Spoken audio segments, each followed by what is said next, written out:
Hello and welcome to the fourth video in this series about T-CLOCS motorcycle pre-ride inspections. In this video I'll be discussing how to inspect your oil and fluids on your motorcycle. First up is oil. When you want to check your oil level, it's important that you check it when your motorcycle has already been warmed up, because the oil will expand as your motorcycle warms up.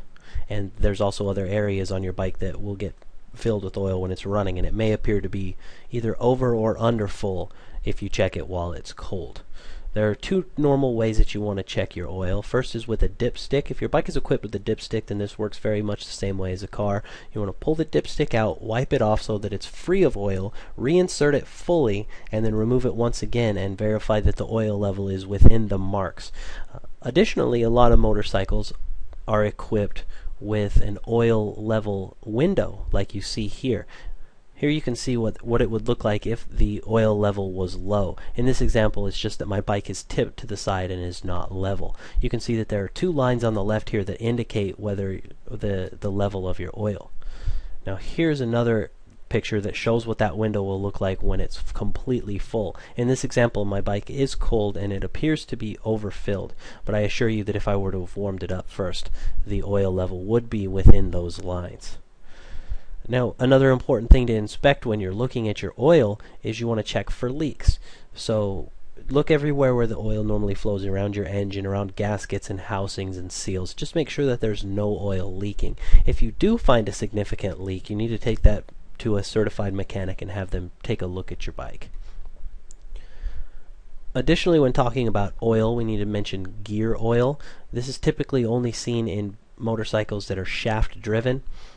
There in the rear axle there will be a gear set, and you want to make sure that there's no leaks there, because that is a sealed system, so it's not something that you're going to need to check the level on, assuming that there are no leaks. The next fluid that we'll discuss is fuel.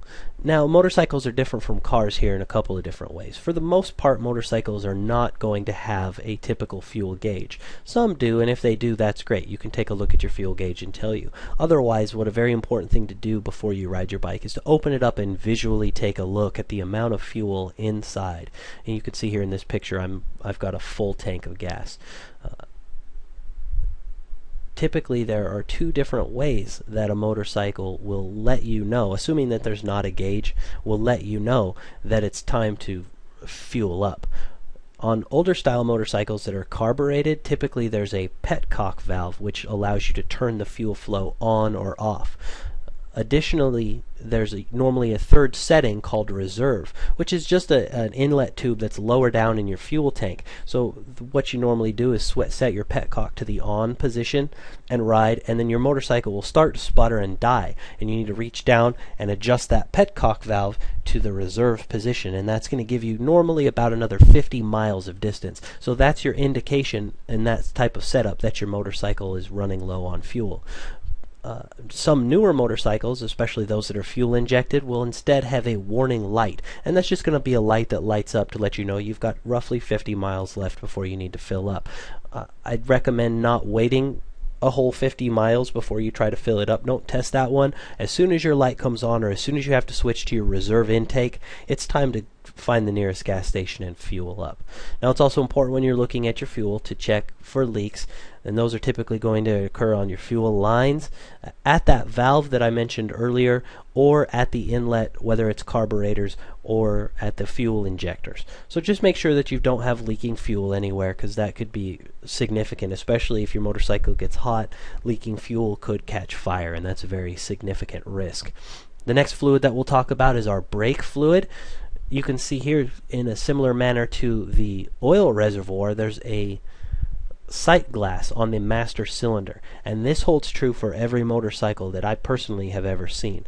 So you just want to make sure that you see brake fluid in that master cylinder. If it's low, you may have a leak, so it's very important to inspect for leaks. Again, you're going to want to check around hoses at the master cylinder and then at the brake caliper itself. Those are all pretty common places to find a leak. Of course, make sure that if you refill your own brake fluid, that you never reuse brake fluid, that you clean around the cap before you open it up, because contaminated brake fluid could cause significant harm. So always use new brake fluid. Finally, you want to check your coolant levels if your motorcycle is in fact liquid cooled.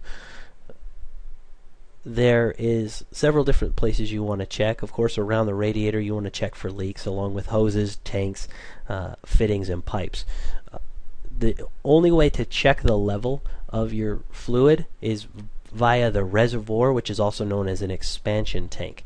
And this is going to have two lines on it, one called cold and one called hot. This obviously indicates, due to fluid expansion when it's warm, the difference between checking it when it's cool and when it's hot. Some motorcycles, the expansion tank is hidden and is difficult to find.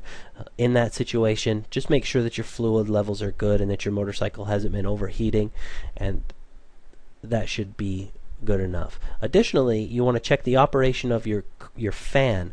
Make sure that when your bike is idling, that once it starts to warm up, that the thermostat indicates that and warms and turns on the fan in order to increase the amount of coolant running through the system, and that it's getting an appropriate amount of airflow. Obviously, when you're going down the road, that fan may or may not have to turn on, but it's very important to check that. This concludes this session of our T-CLOCS motorcycle inspection videos.